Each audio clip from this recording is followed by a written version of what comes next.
Meeting of the Development Committee of October 5th to order. Roll call, please. Member Krajewski. Here. Member Colbert. Here. Member Garcia. Here. Member Ozog. Here. Member Rutledge. Here. Chair Tornatori. Here, and we have a quorum. Briefly on Chairman's remarks, as you know, in finance, there was a suggestion that we have some discussion regarding cannabis dispensaries in unincorporated areas of DuPage County. It was suggested that the discussion begin at this committee, given the zoning issues that will ultimately come in play. I've been told by Paul that staff has been working on developing the locations that may or may not be available. Ultimately, we will get more facts and information from Paul and the staff. When that happens, we will bring that forward to this committee to kick the tires, talk about it, and then ultimately use those facts to make a recommendation to finance, where I'm sure there'll be a much broader and robust discussion. So just want to let you know that Paul and staff are working on it, and it will come to us here when we have more facts. Yes. You said they're working on locations, but shouldn't we determine what the rules should be before you have the locations? Well, the locations are based on the statutory ability to have those locations. But they and put the rules in as far as distance and length. And yeah, well, what we're going to get is where those locations are, and then we're going to decide again. We're going to pare those down without getting into too much detail. There might be 300 locations, but given the 1,000 foot requirement relating to advertising, that may reduce those to 30. And then whether or not those 30 are on marketable areas for people might reduce that even further. That's what they're working on that they're going to present to us. So that would be, we want to look on the major arterial roads, and then put the rules so that they can go on those. Well, we're not establishing any rules yet because we don't know where the locations are. So, well, we'll get there. I mean, it's just a matter of we have to figure out what's available, I think, before we can ultimately determine what those are. So, and I don't know, Paul, do you have any idea when you might be giving us more information on this? We're not going to press you on it because we know you got other things to do as well. We're working with our GS department right now to develop some maps, and we're hoping that that'll be done sometime this month. So we bring something to you probably first part of November for that first cut. Okay, I great. mean, specifically, you know, because I talked about Route 83 Kingery, which is a great place, and they were maybe looking to go over to Fur Ridge, but they would have to be, if it's on an arterial right away, which there was residential there, but that would have to be something that village put in. We could put that in, but that opens up the whole highway. That's kind of where you want something to be. But that's not going to be on your initial list because you have residential there. Well, without getting into too much of the minutia, Sure, the first cuts that we're looking at are the things that we are known right now. And the things that are known right now in the statute are that you have to be at least 1,500 feet away from an existing facility. So we have that cut. The second cut that is a known cut is that we've got this 1,000-foot distance for advertising relative to protected uses. Protected uses are schools and daycare. So that's the second cut. And then we've got, relative to that, we've got a couple of other maps that we're looking at that will include putting them only on principal arterial roadways, putting them on properties that are at least 25,000 square feet in size. And the reason for that is the minimum lot size for any non-residential piece of property is 25,000. So those are the cuts that we're looking at. And then once we see that, we'll start to put some additional, depending on what the committee is looking for, additional cuts on that. That would include putting them certain distances from residential zone properties and maybe expanding the protected uses. But those are the sort of the known cuts. So that opens up a lot of areas. Okay. Okay, so hopefully we'll get something from Paul later on in October for our further discussion. Moving on to public comment. Public comment is limited to 3 minutes per person. Any comment on zoning items must be limited to discussion of testimony and evidence presented at the Zoning Board of Appeals, and no new testimony or evidence can be presented. We have one person here, Tom Palmahack, who is here to comment on the item 7A Durante and his opposition to that. Is that you? Yep. Tom, you have 3 minutes. Go right ahead. You can stand right there. It's fine. Okay. Good morning. My name is Tom Palmahack. My wife and I have been retired for 3.5 years. We live next door to the lot in question, just to the north, and Lynn Durante lives to the south of the lot. We've known Lynn for 20 years and have been good neighbors. First of all, I'd like to address comments made by Lynn's lawyer at the Zoom meetings. He brought up topics that made it sound like Lynn was a hardship case. This is not the case. She brought up things that were personal in nature and no one's business. Why? To gain sympathy. There was a fire in Lynn's home by the renters. The fire allowed Lynn, paid by insurance, to completely renovate the entire inside, increasing its value tremendously. Lynn even received insurance money for loss of rental income. It was only after the fire that police discovered a second rental on the property. They were collecting 2 rental amounts for years. At the time of the fire, Steve and Lynn were wintering in Florida, as they have for many years.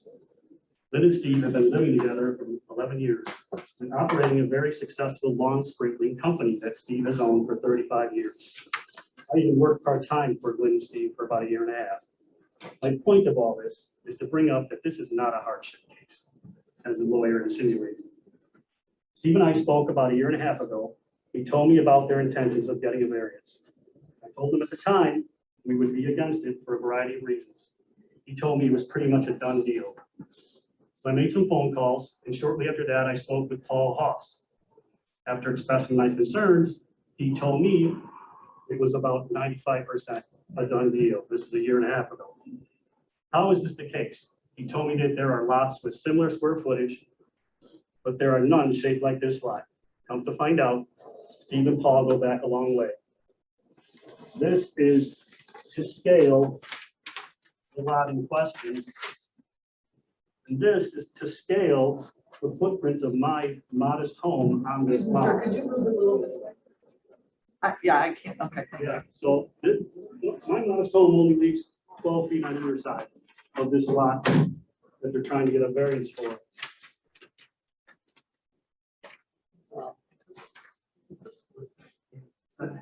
If I wanted to stay in my old home, I'd be able to listen to neighbors' conversations through open windows, and that's what I'm not looking for that.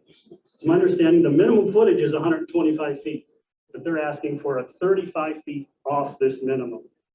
How has it gotten this far? I'm extremely concerned about the curb appeal and the value of our home when we go to sell with a home built right on top of ours. Lynn's ex-husband tried to sell this lot 20 years ago. It did not sell. He could not get a variance. What has changed? Is it that somebody knows somebody? This lot should never have been subdivided. No one would want a home built so closely to theirs. And Tom, I'm going to ask you to wrap up if you would, please. A couple more sentences. Okay. This neighborhood is country-like, and large lots is what made it so attractive when we bought 20 years ago. This variance should not be made by comparing lots of similar square footage. It should not be based on personal details or because someone knows someone. It should be based on whether a home could be built on a 90-foot of frontage. Why would you approve it now when it impacts us and all our neighbors? Please do not set a bad precedent and change the landscape of our neighborhood. Thank you.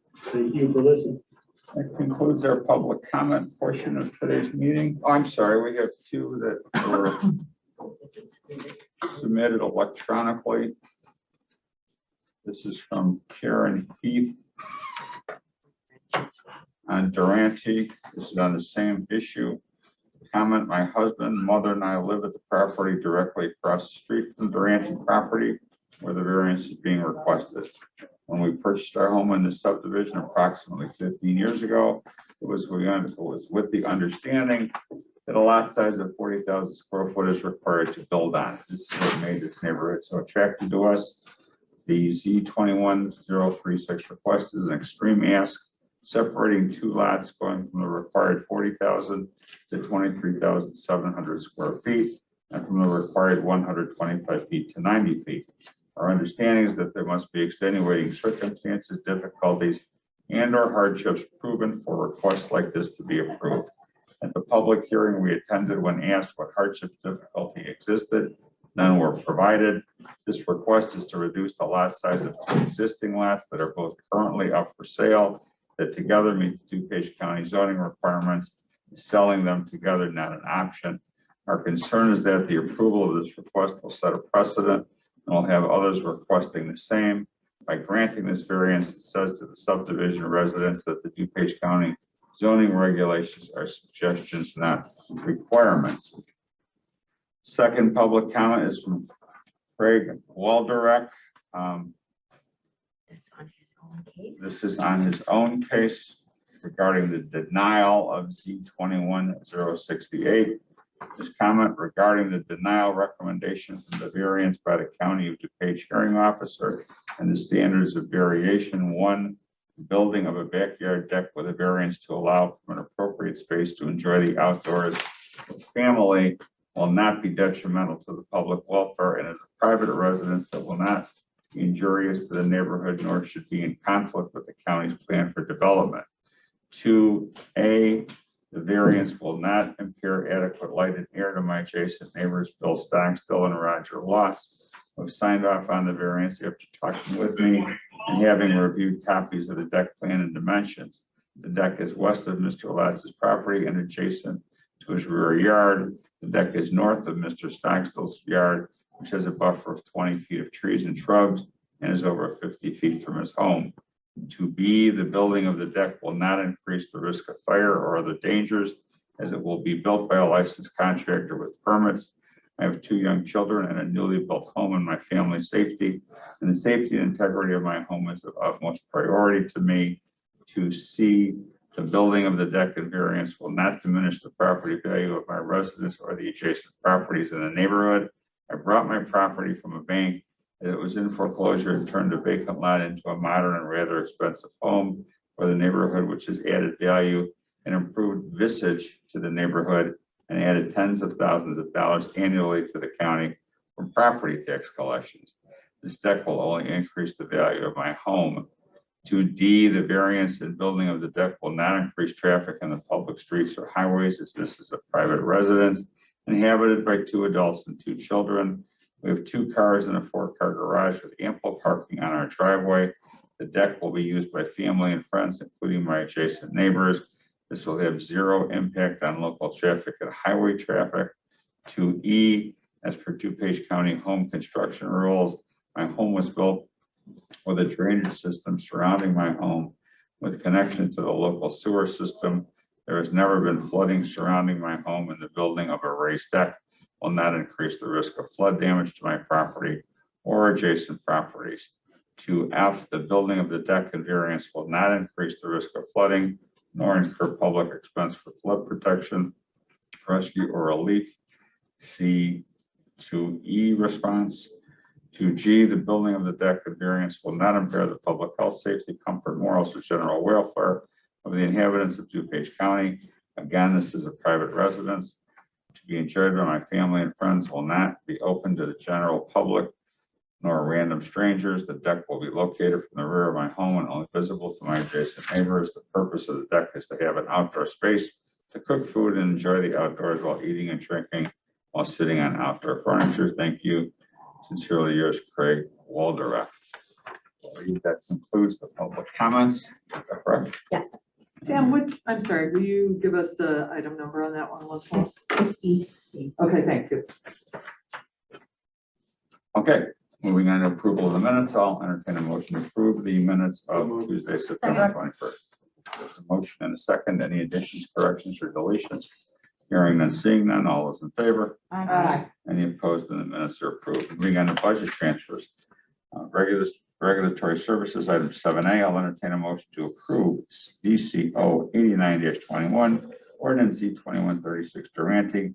This is a zoning hearing officer's recommendation to approve a variation to reduce lot size for 2 existing lots, service with well and septic from required 40,000 square feet each, lot to approximately 23,700 square feet, and 2, a variation to reduce lot width from the required 120 feet each, lot to approximately 90 feet each lot. So moved. Motions are second. Second. The motion and a second. Any discussion, questions of staff? Mr. Kaduski. Okay, I have a quick question.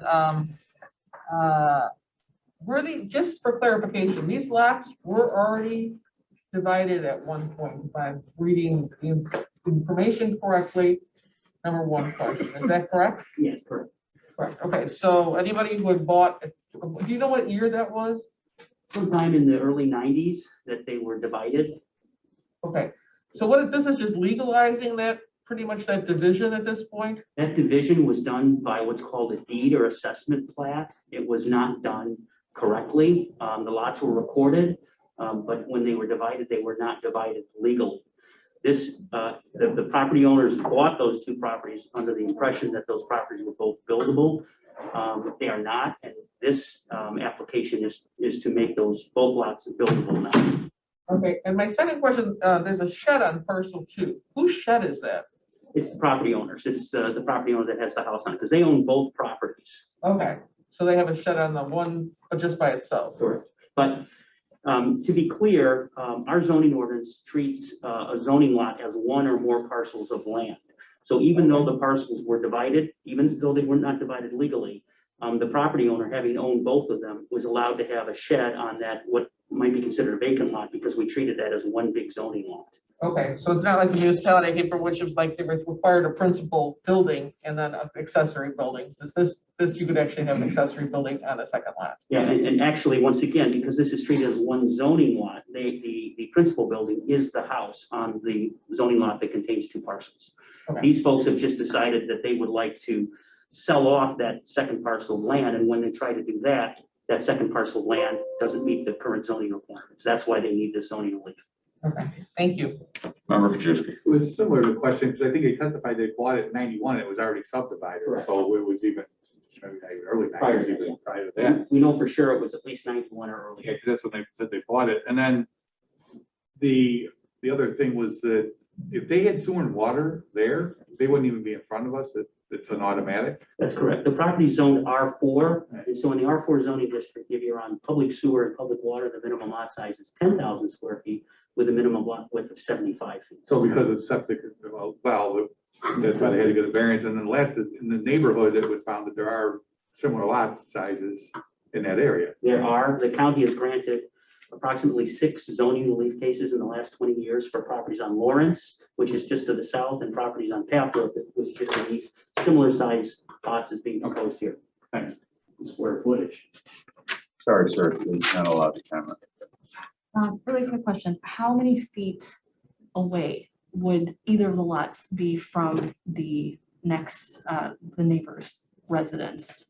Would it create too close of a space or undue hardship to the neighbor's property? The zoning hearing officer found that they wouldn't. To be clear, though, even if these lots are made legal, there would still be setback requirements for the actual buildings that would have to go on the vacant lot. So they'd still have to meet the required setback requirements for building a house. Okay, what are those? How many feet? So the setback requirement would be on the front, it would be 30 feet, and on the sides, it would be 10% of the lot width. So it'd be 9 feet on each side. That seems awfully close though, still with, I'm just trying to picture this in my head. If there was a building structure, right here and then a neighbor's house right here, 9 feet apart, that's pretty. Well, it would be, 18, yeah. Yeah, in theory, it'd be 18 if you had 9 on one side, 9 on Right, the other. The minimum setback, other than in the R1 zoning district, which is which requires a 100,000 square foot lot, but the minimum setback for all of our zoning districts, R1, 2, and 3, single family, is 10. So even if you had a lot that was 300 feet wide in an R2, 3, or I think I said R1, I meant R2, 3, and 4, the minimum that you'd have to be is 10 feet. In this case, because the lots are 9 feet, they could go 10%, which would be 9. So the only difference between any other lot in the unincorporated area and this lot would be 1 foot setback. So most lots can be a minimum of 10 feet if they're much wider than 100 feet. So it's not that much different than the conventional lot that we have in the county right now. Okay, it just seems like what I heard earlier, that it's creating this undue burden or hardship on the neighboring property, and it's just too tight of a fit. So I sympathize with that. That's why I was asking. Thank you. Member Welch. Thank you, Chairman. Is there septic on this, what they're splitting off? Is there currently a septic field on that property? They would have to build a new septic system to build a house, so they'd have to have two separate septic systems. They'd have to reconcile that with the health department. But there isn't currently that. No, only for the house. Okay. Yeah. I'm just, if there was an existing septic might dictate where a house might ultimately be built. That's the reason for my question. Understood, yeah. Any other questions? Paul? Okay, we have One more quick go question. ahead. So, and I'm sure I looked through the packet the other day, but there was no issue with light and sun and I forget what the Light, air. air and sun and so, but there was no problem with any of that. No, but that's not really technically Until an we issue here build. because we don't have a house on that vacant lot. Right, And once okay. again, those light and air and general welfare questions are really dictated by bulk regulations, setback, height, things like that. Okay. And they will still have So to that'll meet come. the bulk regulations for any new house. Thanks, Paul. Bless you. Yes, Just really quick, I just don't feel like I have enough information in the packet on this item, so I don't feel comfortable voting yes or no on this. vote however you want, I'm not gonna make a motion, but I'll probably abstain today or. however you feel comfortable. Any further questions? Okay, we have a motion and a second to approve of these two variations. You want to take that roll, please? Sure. Member Krajewski, Aye. member Covert, Abstain. member Garcia, Aye. member Ozog, Aye. member Rutledge, Aye. Chair Tornatori. And the motion passes 5 with 1 abstention. Moving on to item D. Entertain a motion to approve DCO 90-21 ordinance C 2156. Becker, the zoning hearing officer's recommendation to approve a variation to reduce building setback requirements from 20 to 10 feet. Almost. The motion and a second. Any discussion, questions, comments? Hearing and seeing none, all is in favor? Aye. Any opposed? The motion carries. I'll entertain a motion to approve DCO 91-21 ordinance C 2158. Haja, the zoning hearing officer's recommendation to approve a variation to reduce the required front yard setback from 30 feet to approximately 20.58 feet. A motion and a second. Any discussion? Vice Chair Garcia. Yeah, I had a quick question on there. I drove by this because I saw there were some letters with some complaints regarding this property. And it seems like some of the property maintenance issues are still going on with another project I think they were doing, whether it be a basement project or something. So I'm just wondering to know if we could have the status of that and, exactly what the status in terms of, it just seems like they're not maintaining their property or for the neighbors, and I kind of understand their frustration with that, so. Well, they're under violation and it's the hope that this project will reconcile those property maintenance code issues as well. It will. Yeah. Okay, is this gonna be a second floor? I mean, there's a second floor already on half the house, and is there gonna be a second floor over the other half? Is that what this is? Yes. Yes, okay. Part of the reason why a lot of the items are outside is that they just have run out of room and instead of getting a pod, they just put the stuff outside.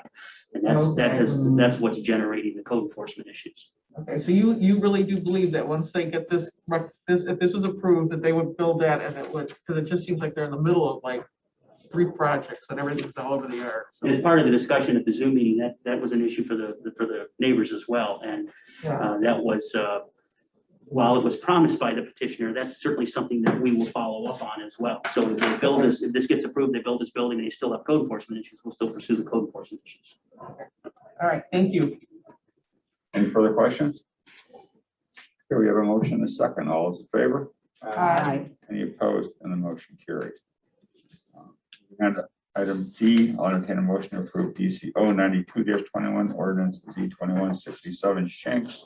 The zoning hearing officer's recommendation to approve a conditional use to allow an existing shed to remain closer than 30 feet from the corner side property line. It's a motion. Is there a second? The motion and a second. Any questions, comments? Hearing none, seeing none, all is in favor? Aye. Any opposed? The motion carries. Moving on to item E, I'll entertain a motion to approve DCO 93-21 ordinance C 2168. Wald Derrick, this is a zoning hearing officer's recommendation to deny a variation to reduce the rear yard from required 15 feet to approximately 6.5 feet for a new deck. Is there a motion to approve? So moved. Second. There's a motion to approve in a second. Are there questions, comments, Vice Chair Garcia? And I'm sorry. I'm sorry. Who was Um, first? You go first. I just Go want ahead. to clarify our vote on this. If we vote, If you vote aye, you are overturning the zoning hearing officer's recommendation to deny. no is agreeing to deny. Okay, No, no is deny. Okay. Because the motion is made in the affirmative. Okay, thank you, I'll vote, that was done, okay. Interrupt, so again, driving by this, there really doesn't seem like there's a hardship with this. I mean, they've got a huge sunroom that kind of comes off the back of the house, and then there's like, I know there's buffer there, but it just seemed like, I'm doing like this, but I'm talking at the property. And, it just seems like there's, already a very small backyard. They do have more room in the front almost. And can they build a deck on the front, like around the house if they wanted to do that? So this is a corner lot. They're at the corner of Plumundon and Orchard Yeah, it's a Road. busy corner. And they have, their front yard is actually Plumundon. Their corner side yard is Orchard. You might think that that is the front yard, but that's the corner side yard. And there is room on that corner side or west yard to be able to build a deck. Or Okay. at the very least, wrap around from the rear yard. That's what I was thinking. That seemed like the better spot for it. So, okay, thank you. Any further questions? Okay, so the zoning hearing officer denied this. There is a motion to approve this. So a yes vote is contravening the zoning hearing officer's recommendation. Roll call, please. Member Rutledge, No. member Covert, No. member Krajewski. No. Member Garcia, No. member Ozark, yes, Chair Tornatori, No. And the motion it's failed. Moving on to item F, I'll entertain a motion to approve DCO 94-21, ordinance C 2169, Carroll, zoning hearing officer's recommendation to approve a variation to increase the height of an existing fence and a variation to increase the opacity of a fence from 50% to 100% privacy. The motion and a second. Any questions, comments? One second. I'm sorry, there's a second. That's okay. Another Another question, just real Yes. quickly. This is, it seemed like when I went by, this is legal, must be legalizing. So it seems to me like the fence is already up.